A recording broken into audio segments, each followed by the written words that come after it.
Over the last few years of working in crypto, I've accrued more NFTs and altcoins and random crypto assets than I can count across more chains than I can remember. And it's always been a struggle to find a single crypto wallet where I can track everything I own. That is, until I discovered Zerion. Zerion Wallet is for everything you own on chain. Yes, that includes all of your assets across more than 14 different networks. Zerion is giving people the chance to be true owners by making it simple to explore, collect, mint, test, and contribute to the new internet. Go to zerion.io/download today to take ownership over your on-chain assets, available on iOS, Android, and desktop.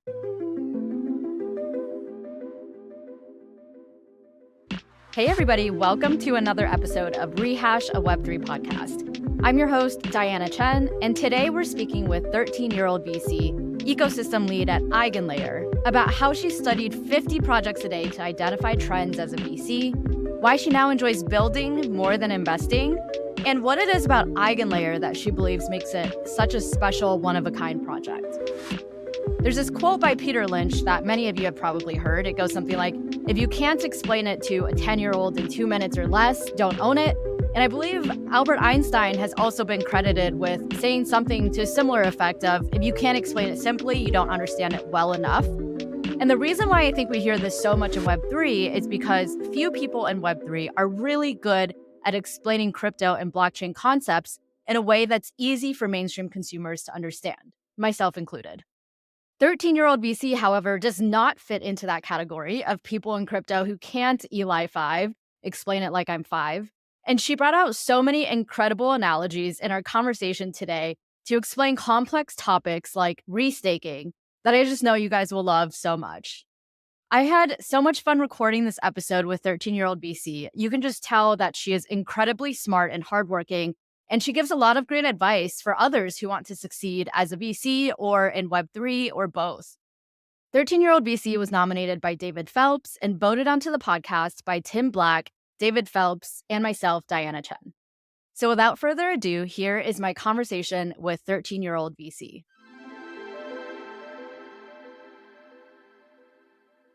Your story about how you were stopped by the airport security in the Iceland airport asking whether you're a minor, that's exactly where I got my name from, because I was stopped multiple times back in the COVID days when I was wearing a mask at the airport, like by the security guards, hey, are you over 13 and where are your parents? Like, I still get asked that even till this day. I would go to these lounges, like the airport lounges, and they would be like, how old are you? Is your parents like around? Bro, take out my Amex Platinum. This is mine, not my parents. That makes me feel better because you're actually probably like 10 years younger than I am. And I'm just telling you that you probably will have to put up with that for a lot longer, because I'm still getting called a teenager and stopped by airport security at my age. So I don't know how you feel about it, but at this point, for me, like even when I go to the bar and I get carded, I'm so happy every time that happens. When I was like maybe in my early 20s or mid, I was like, oh, are you serious? I'm not that young. Stop carding me. But now I've gotten to the point where I'm like, yes, please card me. And then if they don't card me at the bar, I'm like, what's wrong? Do I not look good today? Did I not sleep well last night? I feel you so much. I used to hate that. So 13-year-old VC, it's like taking two components that I used to hate the most and then put in combination. Because when I first got into crypto, I was a full-time VC. And I hated that identity for whatever reason. And I hated the fact that everyone thought I was so young. So I just combined the two and I was like, fuck it. Let me just make a joke, right? Because everything about this industry is a joke. I am too. So once you're like one with the industry, I think you become a lot more harmonious with yourself and everyone else around you. And you're okay with enjoying playing the game. All right, maybe you should cut some parts of that out. I think all of that stays. But I am curious though, you were a VC for a while, but you hated being a VC? Yeah, so I think I was going through that phase where I was like, okay, so my story of getting into crypto was, I think, very different from most people's, because I got in because I was really interested in solving the coordination problem. So I started working on startups way before, like back in 2017, when I was just in college, like these SaaS companies that can bring open source as a collaboration flow to other industries. And I was working on these type of products for crypto. I was doing my own startup. I joined another startup I was doing like VC in tech, like looking into these type of startups too.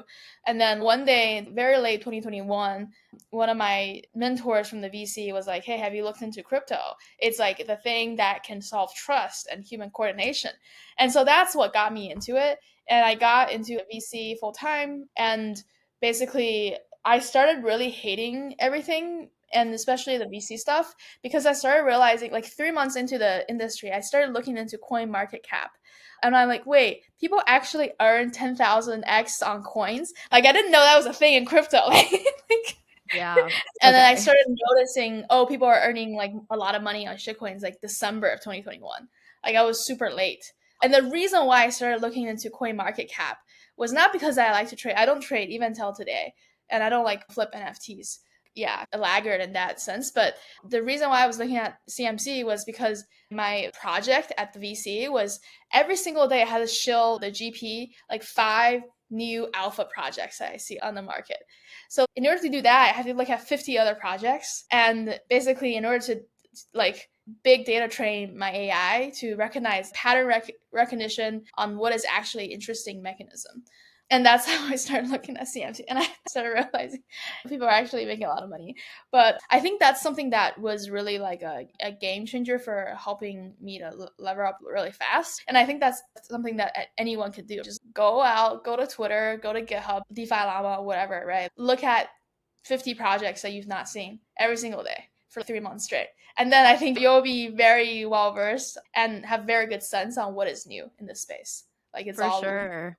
Yeah, absolutely. So is the part that you didn't like about VC how back in October 2021 there was so much money flying around everywhere in crypto and going to projects that maybe didn't even deserve it, or projects that like didn't even have a product yet, or even a concept really didn't find product market fit, any of that? Was that more of your frustration, like amount of money flying around going to projects that maybe didn't deserve it?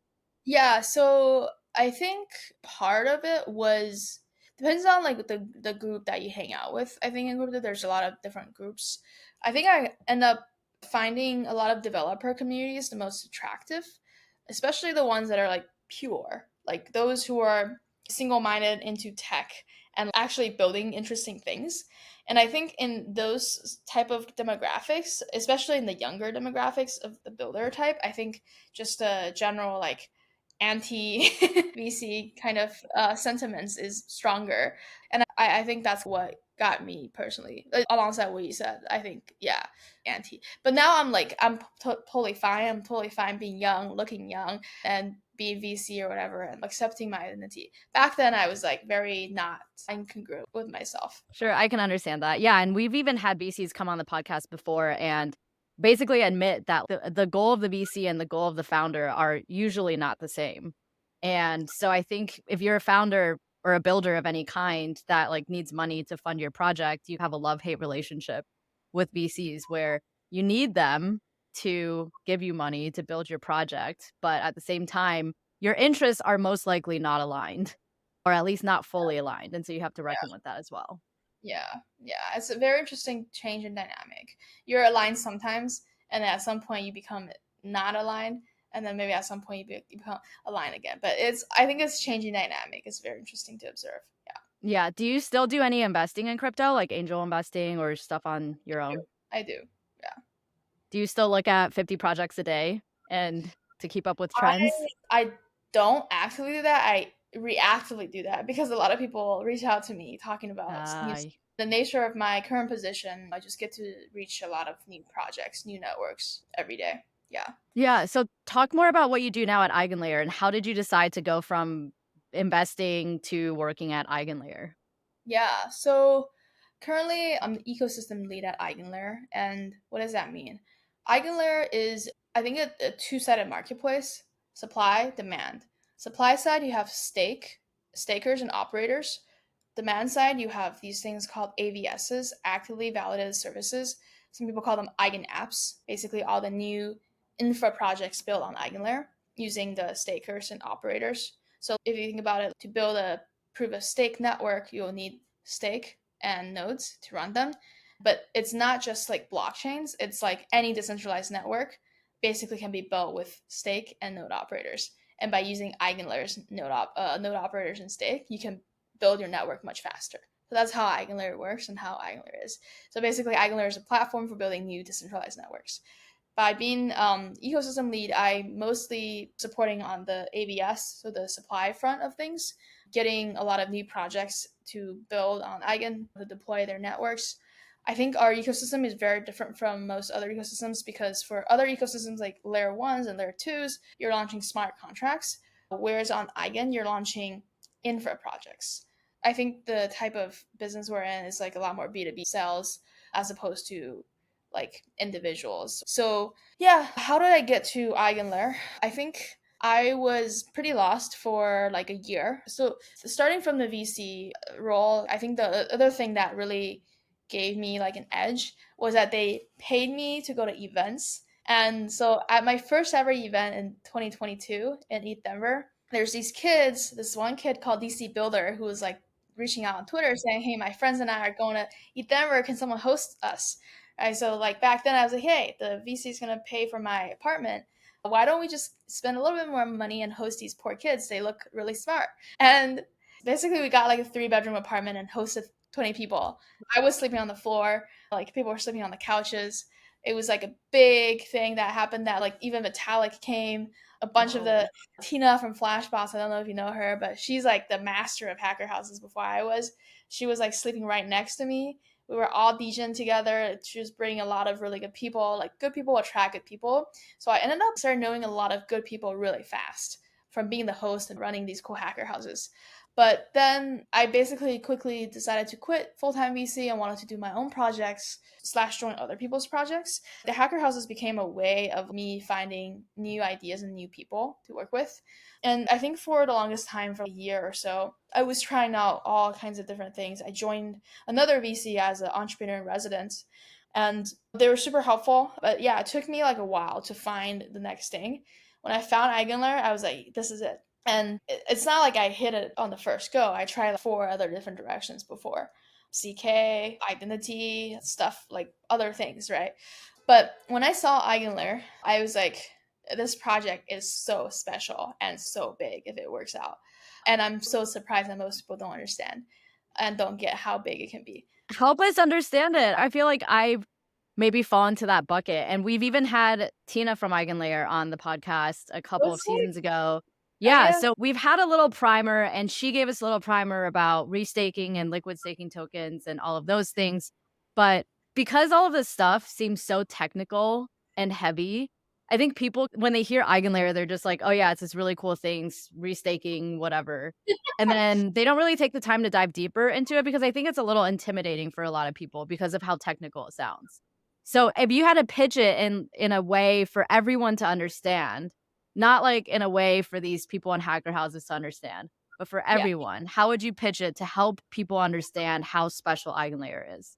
Do people understand what stakers and operators mean? You should maybe start there actually, because we've talked about it on the podcast before, but I think like especially with like more complex technical concepts like that, everyone's brain works a little bit differently and different people's explanations resonate differently with different people. So we did have, for anybody listening who wants to know more about staking and restaking and LSTs and things like that, you should go back and listen to Tina's episode from season 5, episode 2. But I would also love for you to explain all of that in your words too, because maybe the way you explain it will resonate with different people than the way Tina explained it. I think restaking LSTs, I think all of that is like a distraction. Restaking is like the means, but people don't understand what the end is. And the means is just a way to make the end work, but it's not the thing, right? It's not what makes it really exciting. What are like stakers and operators, right? So in order to build any decentralized network today, you need to write software and you need to let these computers around the world to run your software in a decentralized manner. And how do you ensure when these computers run your software, they run it correctly? They have money in the game that they put down to say, if I did not run your software correctly or try to collude in this process, I get slashed, I get punished, right? That's all it is. In order to run the centralized network, you need money to put down and you need computers to run your software. Eigenlayer helps you build these networks much quicker, much faster, at a much better network effect. because you're able to directly leverage what exists out there already and use it for your own. And Eigenlayer enables that through restaking, which basically just means now the Ethereum stake and Ethereum node operators can be used by your network to run your network through Eigenlayer. Does that make sense?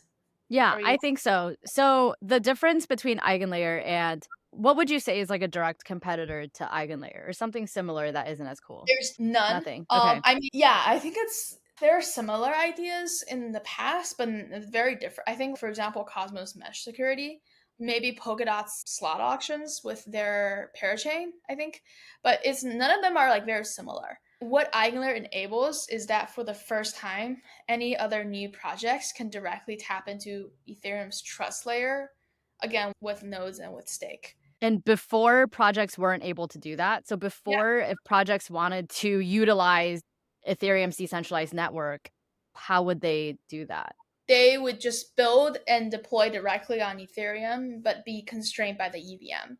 And they would only just deploy like smart contracts. But now Okay. it's new decentralized networks, like something that could be Ethereum or equivalent can be deployed outside of Ethereum. Some people call it transcending the EVM.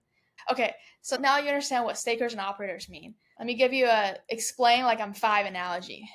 Perfect. If your mom was the staker, your dad is the operator, their first child is Ethereum. Now, as the family got bigger and more and richer, they're like, let's have more kids. And they had more kids, and they're called AVSs, Active Value Services, and they're eigenapps on top of Eigenlayer. So that's basically it. So basically, Eigenlayer enables your mom and your dad to have more. So you become a very productive family stronger together. That's amazing. It's amazing. I hope that wasn't like offensive to anyone, Oh, but no, I think yeah, not it's meant to be offensive. I thought it was a great analogy. I thoroughly enjoyed it. it's easy for a 5-year-old to understand, right? Your mom and your Yes. dad, they have more children. Yeah, your siblings. Yeah, Ethereum is like basically the first to be able to use a stake and in the but then you can create a lot more subsequent new networks, and that has never been done before. Is it that Eigenlayer invented this new technology that's able to do it, or just no one thought of it before Eigenlayer made it?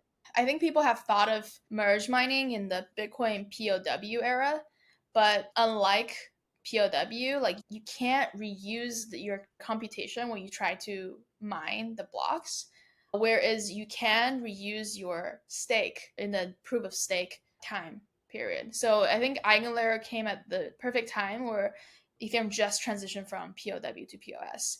And I don't think anyone has thought of it before Eigenlayer, and there's no serious other projects building on this. And Eigenlayer is the one and only, like way ahead of everyone else. It sounds like a simple idea. Restaking just like basically how do you deposit your existing ETH into Eigenlayer to create new economic value? It sounds simple, but the more I work on Angular, the more vast the surface area and like complexity that I recognize. Like the width, the height, I don't know, like everything about it is just so much more than what people think. It's not like a simple tech ZK type of problem where ZK is not simple, but it's not like a hard tech thing that you're solving for, but rather I think it's a lot of it is systems design. It's a lot of like incentive alignment. And yeah, there's a lot of components to it. So your job as ecosystem lead, is it essentially a mix between, let's say, BD with developer relations with product manager? So I think my job is alignment. I think that's the first. So alignment means because it's such a vast ecosystem, right? From everything from the even outside the protocol, LRTs, liquid restaking tokens, to LSTs, to operators, to AVSs, to EigenDia, one of the AVSs, to other ecosystem services, to just a lot of players are involved in this. And I think to some degree, all of our jobs, especially the external facing Eigen team members, our jobs is to align all the players in this ecosystem to make sure that we're stronger together, whether it's through building faster, helping people process through like the pipeline of how to build an AVS, to making sure that the LRT, LSTs, everyone is happy, making sure that operators have something to run. I think just generally creating an ecosystem is about alignment. And that does involve a lot with BD, with accounts management, with events, with marketing, with all of that. And because our team is really small, like especially the external facing team, everyone's very cross functional and has like multiple things at hand. That makes sense given your background of being a VC and seeing kind of all aspects of the business. It makes sense that now you're in this role that's very cross functional and where you do a lot of different things and connect the dots. Dot connectors. Do you think VCs tend to be good dot connectors because they Oh have yeah, to see and analyze all aspects of the business? exactly. They get to see the intersection between people and projects, which is very important because basically, if you're a decentralized network, which most projects in crypto are decentralized networks, you can use Eigenlayer for something. So that's we can touch like 80-90% of the projects in the space. And having the eyes to see the connections between how some project can be incorporated into Eigen, for example, is a very important skill. The other dimension is seeing the connections between different ecosystem players within the ecosystem, how they can converge and collaborate. A lot of it is connecting the dots. Can you give some examples of projects that you've helped incorporate Eigenlayer or use Eigenlayer in some way, or projects that you've helped connect each other to build something better? Can you give some of the coolest examples you've seen or that you've worked on just so to help people even better understand the impact that Eigenlayer can have? Yeah, I think we tend to see two types of projects being built on Eigen. Fresh, new projects that are just starting to build their decentralized network. And then bigger and larger existing projects that already have their decentralized network, but by using Eigen, they can like further have more economic security on top of it, and this whole thing becomes complementary. Let's just use Espresso as an example. Espresso is building shared sequencers, right? And they technically have their own sequencer, like their own node validators to run the shared sequencer already, right?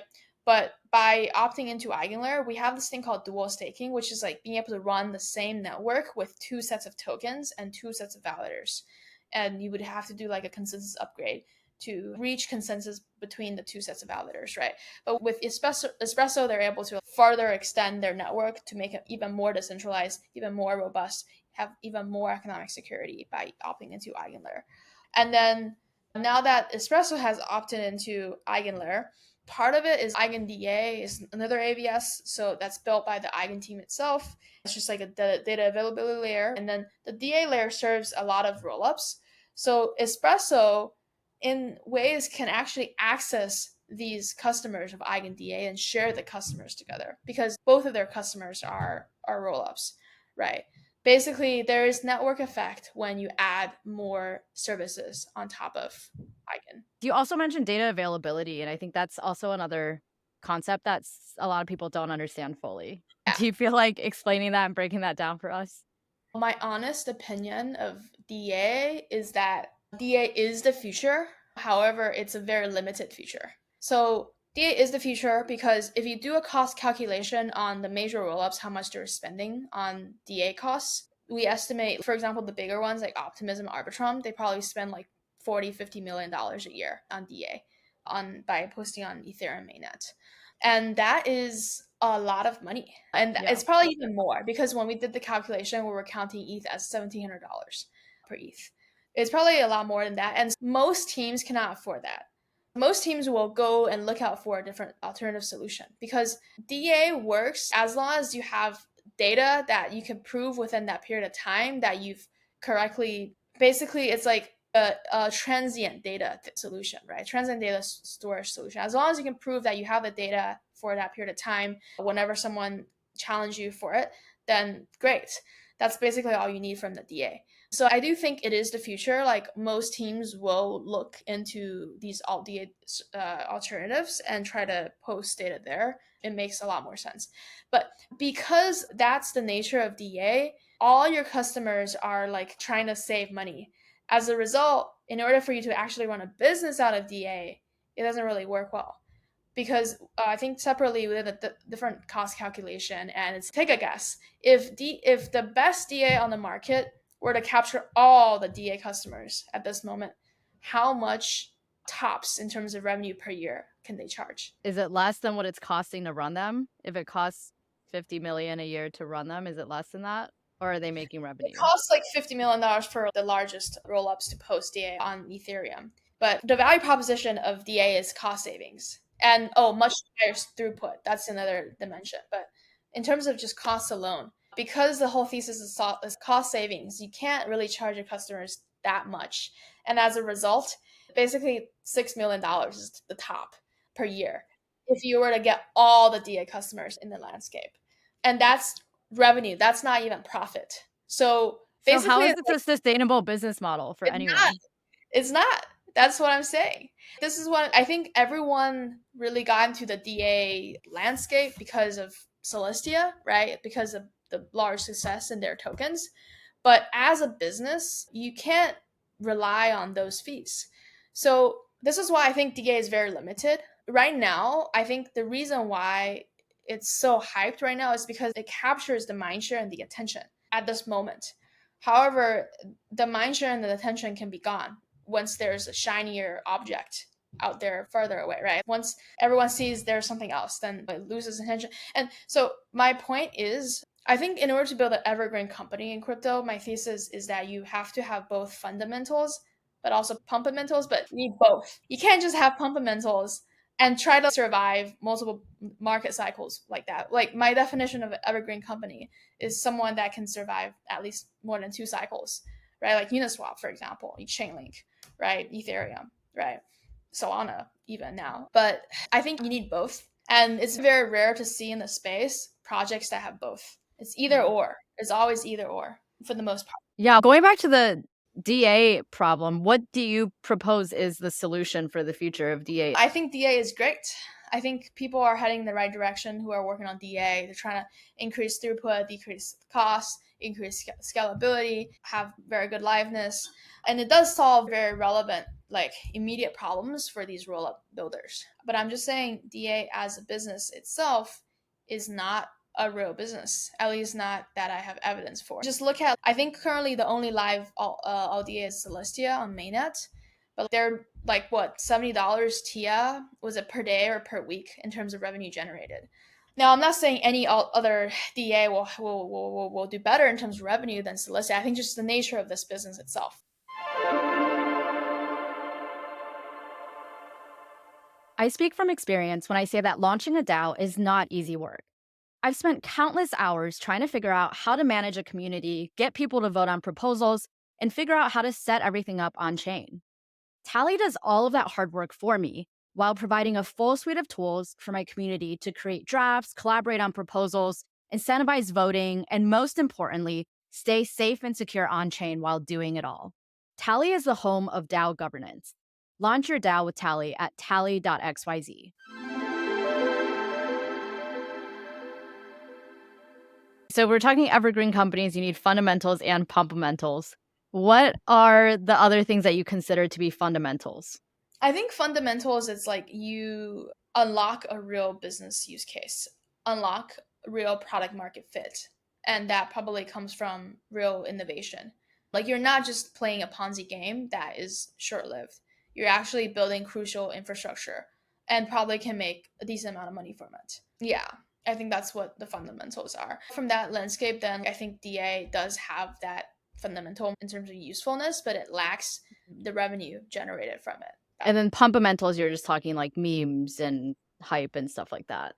Narratives, cults, religions, communities, being able to capture the ATH, the all-time high, and being able to, I don't know, am I saying that? I feel like I'm gonna get canceled after this podcast. I'm just laughing because all of crypto is a cult and all of it is a meme. What's very powerful about crypto is that now you can declare your own currency.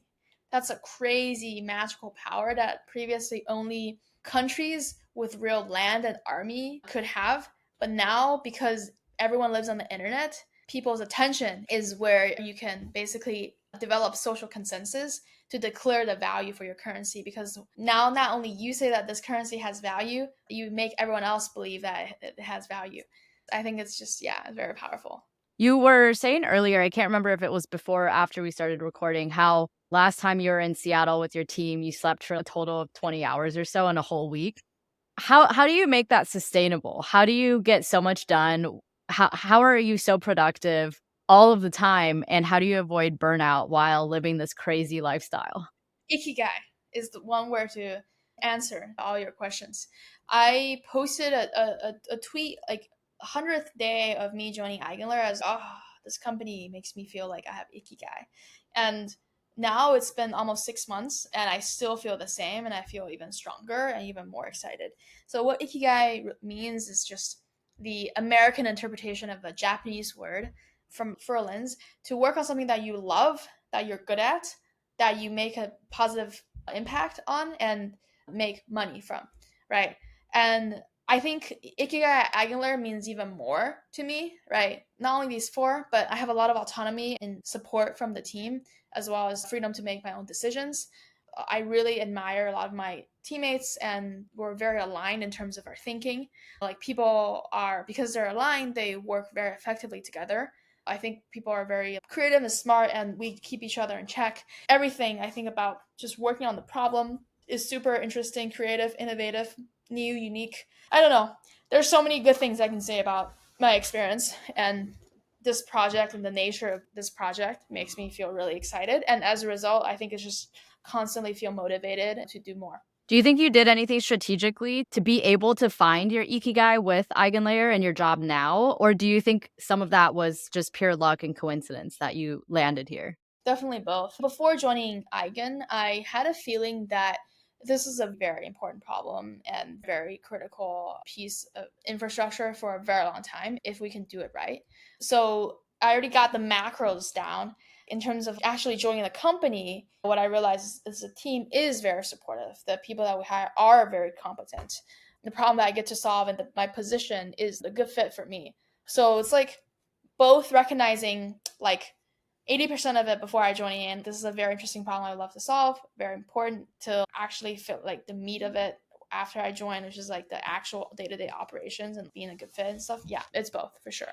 And again, like, I did not land this on the first go. I've at least tried 5 different other directions before. Okay, so I was going to ask you, what advice do you have for people? Because you said 80% of it was pretty strategic on your end, maybe 20% luck. So for people who are trying to find their Ikigai, I think when you lay it out, it sounds, okay, there's these 4 pillars. Just go and think about what you're good at, what you love, think about these things. But I think it's actually, people really struggle with this. Like, to even recognize what they're good at or what they love, I think can be a challenge. Do you have any good tips or advice for people on maybe how you did it and how they can do it as well? So I think when people say that, it's mostly because they haven't collected enough information. Like, when I literally put myself down to look at 50 projects a day and run 5, 6 hacker houses a year and meet thousands of people a year, I really put myself out there to identify what I like and what I don't like, what am I good at, what am I interested in. When people say I can't find my passion, I think it's because they haven't put the work in terms of trying so many different times, talking to so many different people, looking at so many different projects. And all of this is permissionless. I was lucky that the fact that I joined a VC and they could pay for me to do a lot of these things. But most of these things, it is like permissionless. And if people can even, I think, do the first step, which is collect as much info as they can, have as much data set to train their AI, then I think at some point they will see it. But I think most people don't even do the first. They look at a few projects and they feel lost, and then they stop trying. So I do think having like maybe a job or a community that forces you to actually do it could be helpful. But I think like I am lucky, but I also create a lot of the luck, right? I actively go out and try. Yeah, 100%. So for people trying to prepare for this potential next bull run that is incoming, since you've joined the space during a bull run and then you went through the whole bear, and then now we're back? We are back? Are we back? Maybe? Probably. Probably back? How can people now prepare themselves for the next bull run? I think crypto, you have to get access to the right people. The difference between insider and outsider is huge, humongous. As an insider, you get in much earlier. You get to have a lot more exposure to different things and probably for the right things. I don't know, go to events, meet the right people. I think the simplest answer is do something at Eigenlayer, be participating in the Eigenlayer ecosystem, because unless I think there's some sort of really strange external factor that affects this whole macro, I think it is definitely going to take off.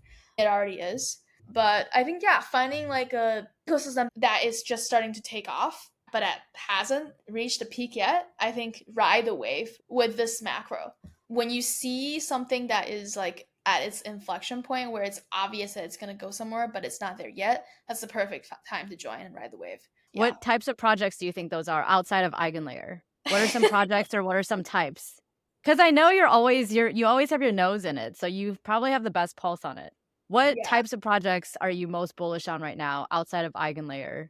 Whether it's specific projects or just categories that people should be keeping an eye on. Okay, my personal like has always been Telegram bots. I think Telegram bots are an unmined treasure where it hasn't taken off yet. And I'm very surprised. And I feel like there's so much potential because I'm always on Telegram. Most of my friends are always on Telegram.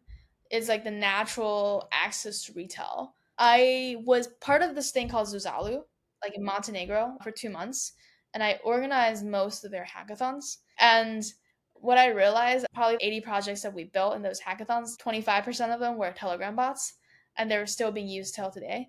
I just see so many good factors that goes in the Telegram bots that's just unexplored. As an individual user of retail, I think it's like you should build more Telegram bots. I guess it reminds me of like last cycle when everybody was on Discord before Telegram became Mm. big within the crypto sphere, and there were all these Discord bots, and Discord bot was the big thing. Do you I think think Telegram actually has more potential than Discord and because of some absolutely. reason? Yeah, I think I never use Discord because it's very low signal. I think mostly they're Discord bots, as in the users there are bots and not actual users.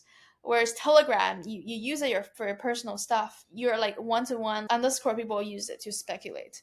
On Telegram, people actually use it for its utility and its connectivity to people. It's like the Chinese super app WeChat, where it's like multiple programs and apps inside one giant app.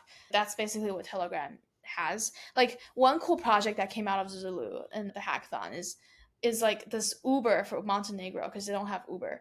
So like you just type in the bot's name, you type in where you want to go, and then drivers on the other end will give you quotes and you just accept the quote, and then you meet there at the time at the location that you specify. And it's like you can build so many bots beyond the basic ones, right? And it could be even beyond crypto too. So I think there's just, man, it's just unmined.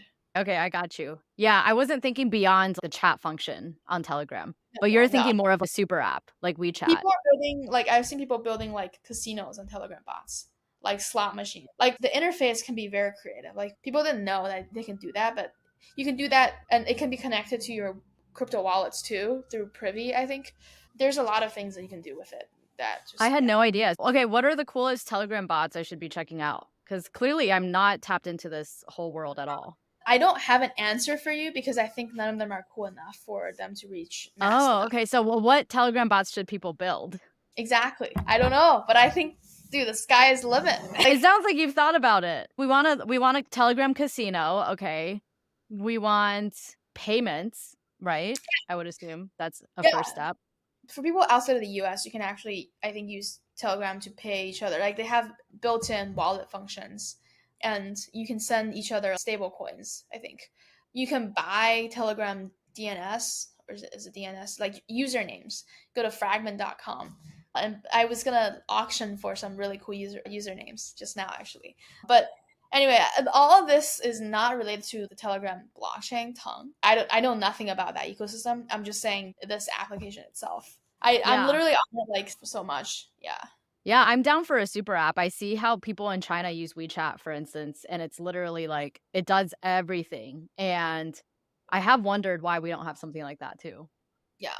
And I think it could be like the financial infra app for the world. Yeah. If you think about it, it's also like one of the only non-US based companies that have like Right. more than 800 mil MAU, right? And it just having the neutrality from that stance, I think, could be very interesting for just a general world adoption. True, true. Cool. I want to jump over to our Twitter questions. We just have one question from Dappa Dan. If you were to add one word to the crypto buzzword library, what would that word be? Recently, we're experimenting with the slogan "Play infinite sum games," and I think infinite sum game. Usually, people call it either positive sum game Yep. or infinite games, but the infinite sum game, I think, is an interesting twist to, first of all, create real innovation and creativity, I think, for the industry. And two is having infinite rewards by participating in the game. So do you think, along those lines, do you think WAGMI is coming back? Please no. Please no. Wag me. That sounds so, I don't know, sounds really cringe. Maybe. But Sure. this concept of we can all win and we can all succeed, and I think like that you whole can wag concept. me here, and then it's, what is it? What's the opposite of wag me? NGMI. Sure, and then everyone just NGMIs down. I think the whole thing about all these, it's all like very cyclical, right? It's, if you can get in the right time and leave the right time, then it's wag me. But if you get in the wrong time and leave on the wrong time, then it's NGMI. Yeah, pretty much. And in order to reach wag me, you have to have NGMI. In order to have NGMI, you have to have wag me. True. So maybe that actually is a zero-sum game, and it's not what it sounds like. It's positive sum now because I think more money, like not just the existing money is being washed in the existing system, but more money is. So I think it becomes positive sum when it becomes more regulated, because regulation comes from social consensus and recognition of existing power systems. And having Bitcoin ETF and maybe even more crypto ETFs approved, that means more money comes into the system and not just zero sum within the system. When I had my low periods in crypto, I was like, why am I in this industry if it's all just zero sum game? But if you think about it, I think the worst case for crypto is that it's just a game. And like all games, you waste time, waste money. At the end of the day, achieve nothing. But at best, I think for a game and for crypto is that it becomes social consensus, becomes a larger game that includes a lot more people, and it ends up being like the social standard, right? So I think my one quote to summarize crypto as a whole is that we're building long-term painkiller, but short-term they're like vitamins, and therefore we have to bootstrap it with dopamine shots in between. Love your analogies. They're so great. Yeah, I have many of them. Yeah. But anyway, I don't know. I also get like all over the place, so I hope it makes sense. It makes sense to me. I love the analogies. Last question for you. This is one I ask every guest on season 7. And it's a 2-part question. The first part is, will Ethereum and or Bitcoin reach an all-time high in 2024? What's the all-time high for both? Is it like Ethereum is like 48 something. Bitcoin, what is Bitcoin? I always forget. 65,000, 65 something. Yeah. I think typically market cycle, like the bull cycles are like a year and a half. So at the tail end of the first year, I think it reaches some sort of like peak. So maybe like at the end of this year, but I also can't predict the market. I hope it gets elongated more, and I hope it's not like type of thing. I hope Yeah. it's, so I hope it doesn't reach the all-time high this year, but I hope it reaches the all-time high next year. Okay, so if you had to give your best prediction, what would you say is the high price that Ethereum reaches this year and that Bitcoin reaches this year? Let's say 72K for Bitcoin. That is Maybe an that's, all-time high. That is an all-time high. You said no all-time high this year. I don't know, maybe it's like December 31st. Okay. Let's say 4,800 for Ethereum. Probably it will be more than before. Maybe it does reach out sometime. You're right. I'm a hypocrite. Honestly, I've gotten like such different answers from everyone so far. It's all over the board. So you can literally say anything and you're probably right. It's the most shocking answer. Someone said that ETH would reach an all-time high of 8,000 Okay. this year. Sick. I hope their bags are where their mouth is. They can see if they win the bet. No, yeah, that sounds good. For me, I'm just gonna continue to angel. I don't trade. I'm not good operationally with trading. So like people finding their edge is probably more important. If you have the insider stuff, then and you know the founders, you should do angel. Yeah. And you should build. You should participate in positive infinite sum games by building. Let the zero sum game players do the trading. But I hope more people engage in the building. Some shots fired at the traders, but okay, that's great. We don't have many traders listening to this, so that's what they okay. tell me. They're like, hey, we're traders, we play zero sum games. I'm like, great, at least you're honest to yourself. If they really recognize that, then I think it's fine. I think a lot of people that think they're traders don't recognize that. I actually do think maybe there is net positive sum. Like by engaging in economic activities, you do make the market more efficient. I guess that is the the positive sum part of it, but relative speaking to the builders who do build in the first place, right? If you look at Ray Dalio's hype cycle, right, it's always like up and down. There's like cycles, and I think the traders are more like the cycles, and it's just you ride with the cycle. Whereas there's one line that shot straight through where it's actual productivity, and I think the builders are the ones that are creating the actual productivity and for the long term. So I think more people should be participating in those type of games. But again, everyone has their different interests and ways and opinions. So do whatever they feel is best. All right. I'm going to stop saying things that people hate me. No one's going to hate you from this, honestly. You've given us so much GigaBrain content. Do you have any final parting words, thoughts for us? I mean, I think I have a lot more theories, but I think maybe for another time. Any final analogies or one-liners that you want to drop?